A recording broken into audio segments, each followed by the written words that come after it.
আসসালামু আলাইকুম রহমতুল্লাহি ওবরাকাতুহু।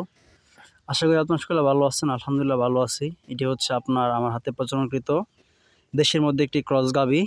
তো হচ্ছে এটাকে হচ্ছে আপনার এসিআই অ্যানিমাল জেনেটিক্সের শাহিওয়াল 100 দ্বারা প্রজনন করানো হয়েছিল। তো বাচ্চাটি মাত্র গতকালকে হয়েছে। এটি একটি ষাঁড় বাচ্চা। নর্মালি হচ্ছে আপনার গাভীর খাবার টাবার বেশি দিলে হচ্ছে আপনার হওয়ার সময় বাচ্চা ছোটো হয়, যাতে আপনার গাভীর কষ্ট না হয়। আর বাচ্চা হওয়ার পর হচ্ছে গাভীকে খাবার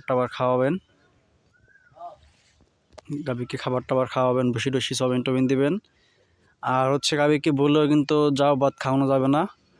আর যখন বাচ্চার বয়স হবে হচ্ছে আপনার 1 মাস হবে, তখন বাচ্চাকে আগে দিবেন কৃমিনাশক, তারপর গাভীকে দিবেন। দুধ টুধ পানায়েন না, বাচ্চাকে খাওয়াবেন।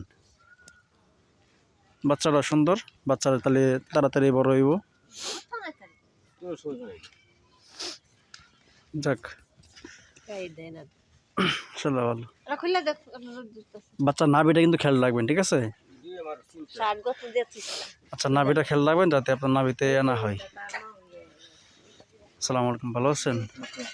আপনারা দাঁড়ান, মসজিদের সামনে বড় খবরও নাই।